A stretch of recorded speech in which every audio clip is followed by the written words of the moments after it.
ഞാൻ കൊടകര കണ്ടംകുളർ ക്ഷേത്രത്തിൻ്റെ സെക്രട്ടറിയായിട്ട് പ്രവർത്തിക്കുന്നു.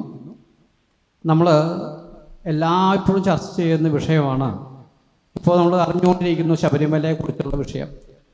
ഈ ദേവസ്വം ബോർഡിനെ നമുക്ക് ഒഴിവാക്കുക എന്നാണ് എല്ലാവരുടെയും മനസ്സിലൊരു ചിന്ത.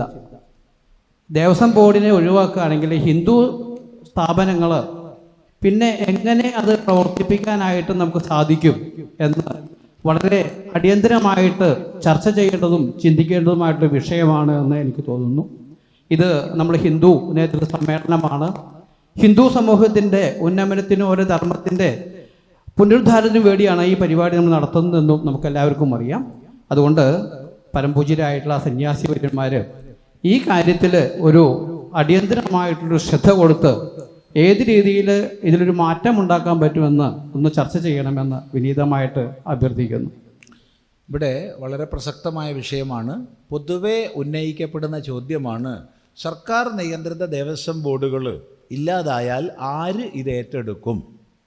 ഇപ്പം പ്രത്യേകിച്ച് ഏതെങ്കിലും സംഘടനകൾ അവകാശവാദം ഉന്നയിച്ചാൽ അത് എല്ലാവരാലും അംഗീകരിക്കപ്പെടുകയില്ല, ഉറപ്പാണ്. ഒരാൾ പറയുകയാണ് അത് ഇന്ന ഓർഗനൈസേഷൻ ഏറ്റെടുക്കട്ടെ, തീർച്ചയായിട്ടും എതിർപ്പുണ്ടാവും. അപ്പോൾ അതിന് പ്രായോഗികമായ പദ്ധതികൾ നമ്മൾ ഉരുത്തിരിയിക്കേണ്ടിയിരിക്കുന്നു.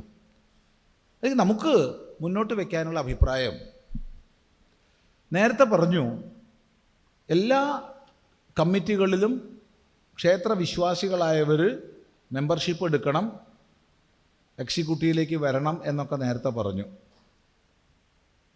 അതിൻ്റെ തുടർച്ചയായി പറയട്ടെ, നമ്മൾക്ക് ദേവസ്വം നിയന്ത്രിത ക്ഷേത്രങ്ങളെക്കാൾ കൂടുതൽ അല്ലാത്ത ക്ഷേത്രങ്ങളാണ്. 10 ഇരട്ടിയിലധികം അല്ലാത്ത ക്ഷേത്രങ്ങളാണ്. 10 അല്ല 15 ഇരട്ടിയിലധികം. അവിടെയൊക്കെ കമ്മിറ്റിയുണ്ട്. ഇനി ദേവസ്വം നിയന്ത്രിത ക്ഷേത്രത്തിലായാലും ഒന്നുകിൽ ഉത്സവാഘോഷ കമ്മിറ്റിയോ അല്ലെങ്കിൽ ഉപദേശക സമിതിയോ അല്ലെങ്കിൽ സംരക്ഷണ സമിതിയോ എന്തെങ്കിലും ഒരു പേരിൽ ഒരു സമിതി ഉണ്ടാവും. ഇത്തരം സമിതികളിൽ നിന്ന് ഒരു പ്രതിനിധിയെ വീതം എടുത്ത് ഒരു പഞ്ചായത്ത് തല കമ്മിറ്റി ഉണ്ടാക്കാവുന്നതാണ്. അപ്പോൾ ആർക്കും ഒരു ഏറ്റക്കുറച്ചിൽ വരുന്നില്ല. ആ പഞ്ചായത്ത് തല കമ്മിറ്റികളിൽ നിന്ന് റെപ്രസെൻറ്റേറ്റീവിനെ എടുത്ത് ഒരു ജില്ലാ ദേവസ്വം ബോർഡ് ഉണ്ടാക്കാവുന്നതാണ്. ജില്ലാതല ദേവസ്വം ബോർഡിൽ നിർബന്ധമായും സന്യാസിമാർ, തന്ത്രശാസ്ത്ര വിശാരദന്മാർ, ജ്യോതിഷികൾ, വാസ്തുവിശാരദന്മാർ തുടങ്ങിയവർ ഉപദേശകന്മാരായിട്ടോ ഭാരവാഹികളായിട്ടോ ഉണ്ടായിരിക്കണം. അത്തരം ജില്ലാ ദേവസ്വങ്ങളിൽ നിന്ന് 14 ജില്ലകളിൽ നിന്നുമായിട്ട് സംസ്ഥാനതല ദേവസ്വം ബോർഡ് ഉണ്ടാക്കാൻ പറ്റും. ആ ദേവസ്വം ബോർഡിൻ്റെ കീഴിൽ നിശ്ചയമായും ഒരു പഠന കേന്ദ്രം, ഒരു മദ്രസ എഡ്യൂക്കേഷൻ ബോർഡ് പോലെ ഹിന്ദു എഡ്യൂക്കേഷൻ ബോർഡ് രൂപീകരിക്കാൻ കഴിയും. ആ ബോർഡിൽ നിന്ന് സർട്ടിഫൈഡ് ആയിട്ടുള്ള ടീച്ചേഴ്സ് എല്ലാ ക്ഷേത്രങ്ങളിലും പഠിപ്പിക്കുന്ന സമ്പ്രദായം വരികയും ഈ ഹിന്ദുവിൻ്റെ പണം ഹിന്ദുവിൻ്റെ സേവാപ്രവർത്തനത്തിന് വിനിയോഗിക്കപ്പെടുന്ന അവസ്ഥ ഉണ്ടാവുകയും ചെയ്താൽ കേരളത്തിലെ ഹിന്ദുവിൻ്റെ പ്രശ്നങ്ങളിൽ 90% തീരും. ഇതിനെ ഉത്സാഹിക്കേണ്ടത് നമ്മുടെ സമാജമാണ്. കൂട്ടത്തിൽ സന്യാസിമാരുണ്ടാവും, അല്ലാത്ത സന്യാസിമാരല്ല. അതുകൊണ്ട് അടിയന്തരമായി കേന്ദ്ര സർക്കാരിൽ സ്വാധീനം ചെയ്ത്, കേരള സർക്കാർ ചെയ്യേണ്ടതല്ല, കർണാടക സർക്കാർ ചെയ്യേണ്ടതല്ല, തമിഴ്നാട് സർക്കാർ ചെയ്യേണ്ടതല്ല, കേന്ദ്ര സർക്കാരിൽ സ്വാധീനം ചെയ്ത് ഈ ഭരണഘടനാ വിരുദ്ധം എന്ന് പറയാൻ കാരണം, ഭാരതത്തിൽ ഒരു പ്രതിപക്ഷം ഇല്ലാത്ത സമയത്ത് പ്രതിപക്ഷ നേതാക്കന്മാരെല്ലാവരും ഹോം അറസ്റ്റിലോ ജയിലിലോ ആയിരുന്ന സമയത്ത് ഏകഛത്രാധിപതിയായി ഇന്ദിരാഗാന്ധി വാണിരുന്ന കാലത്ത് 1976 42ാം ഭരണഘടനാ ഭേദഗതിയിലൂടെ ഇന്ത്യ സെക്കുലറായി. അതുവരെ ഭാരതത്തിൻ്റെ ഭരണഘടനയിൽ സെക്കുലർ എന്നൊരു പദം ഉണ്ടായിരുന്നില്ല. അതീവ പ്രഗത്ഭന്മാരായ അംബേദ്കർജിയെ പോലുള്ള, രാജേന്ദ്ര പ്രസാദിനെ പോലുള്ള, പട്ടേലിനെ പോലുള്ള വിശാരദന്മാർ ചിന്തിച്ചിട്ട് തീരുമാനിച്ച ഭരണഘടനയിൽ സെക്കുലർ എന്നൊരു പദം ഉണ്ടായിരുന്നില്ല. എന്നാൽ ഒരു പ്രതിപക്ഷം പോലും ഇല്ലാതിരുന്ന കാലത്താണ് ഇന്ദിരാഗാന്ധി അത് എഴുതി ചേർത്തത്.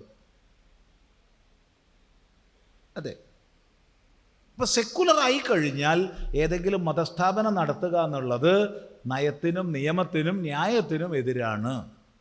ഈ ഒറ്റ കാരണം കൊണ്ട് സെൻട്രൽ ഗവൺമെൻറ്റിന് ഒരു ഇനാക്ട്മെൻ്റ് ഉണ്ടാക്കാൻ സാധിക്കും. ചില വിഷയങ്ങളിൽ മാത്രം. ഉദാഹരണം പറഞ്ഞാൽ, കേരളത്തെ സംബന്ധിച്ച് തിരുവിതാംകൂർ ദേവസ്വം രൂപീകരിച്ചതിൻ്റെ പിന്നിൽ മഹാരാജാവും സ്റ്റേറ്റ് ഓഫ് ഗവൺമെൻറ് ഓഫ് ഇന്ത്യയും തമ്മിലുള്ള കവനൻ്റ് ഉണ്ട്. അങ്ങനെ ചില ദേവസ്വങ്ങളുടെ പിന്നിൽ കവനൻ്റ് ഉണ്ട്. കേരളത്തിൽ അതിന് മാത്രമേ കവനൻ്റ് ഉള്ളൂ, ബാക്കി ഒന്നിലുമില്ല. ഇപ്പം കവനൻ്റ് നിലവിലുള്ള സ്ഥലങ്ങളിൽ സുപ്രീം കോടതിയുടെ ഒരു ഇടപെടൽ വേണ്ടി വന്നേക്കാം. അത് അനായാസേന ചെയ്യാവുന്ന വിഷയമാണ്. സെൻട്രൽ ഗവൺമെൻറ്റിന് ഒരു നിശ്ചയദാർഢ്യം ഉണ്ടെങ്കിൽ, ഹിന്ദുവിന് വേണ്ടി പ്രവർത്തിക്കണം എന്നൊരു സങ്കല്പം ഉണ്ടെങ്കിൽ സെൻട്രൽ ഗവൺമെൻറ്റിന് ചെയ്യാൻ പറ്റും. അത് മാത്രമേ പരിഹാരമുള്ളൂ. ഇതാണ് ആ വിഷയത്തിൽ പറയാനുള്ളത്. അങ്ങനെ ഒരു ദേവസ്വം ബോർഡ് വരികയും മിനിമം വേജസ് ആക്റ്റും മറ്റും നടപ്പിലാക്കപ്പെടുന്നുണ്ടെന്ന് നിരീക്ഷിക്കാൻ ഗവൺമെൻറ് ഏജൻസി ഉള്ളതുപോലെ, അതുപോലെ ഇൻഡസ്ട്രിയൽ ഡിസ്പ്യൂട്ട്സ് കൈകാര്യം ചെയ്യാൻ ട്രിബ്യൂണൽ ഉള്ളതുപോലെ, ദേവസ്വങ്ങളിലുള്ള കുറ്റകൃത്യങ്ങളെ നിരീക്ഷിക്കാൻ ഒരു ഗവൺമെൻറ് ഏജൻസി ഉണ്ടായിക്കോട്ടെ, അതിന് യാതൊരു വിരോധവും ഇല്ല. പക്ഷെ നടത്തിപ്പ് ഭക്തന്മാരായിരിക്കണം. അതിനുള്ള ഏക ഉപായം ഇതാണ്. അല്ലാതെ ഞാൻ പറയുകയാണ് അദ്വൈതാശ്രമത്തിന് വിട്ടുതരണം, അല്ലെങ്കിൽ ചിന്മയ മിഷൻ പറയുകയാണ് ചിന്മയ മിഷന് വിട്ടുതരണം, രാമകൃഷ്ണ മിഷൻ പറയുന്നത് രാമകൃഷ്ണ മിഷന് വിട്ടുതരണം, വിശ്വ ഹിന്ദു പരിഷത്ത് പറയുകയാണ് വിശ്വ ഹിന്ദു പരിഷത്തിന് വിട്ടുതരണം, ക്ഷേത്ര സംരക്ഷണ സമിതി പറയുകയാണ് സമിതിക്ക് വിട്ടുതരണം. അതൊന്നും നടപ്പില്ല. അതൊക്കെ തർക്കങ്ങൾ ഉണ്ടാക്കും. പകരം എല്ലാവരുടെയും പ്രാതിനിധ്യമുള്ള ഇത്തരമൊരു കോൺസെപ്റ്റ് മുന്നോട്ട് വെച്ചാൽ അത് വിജയകരമായിരിക്കും.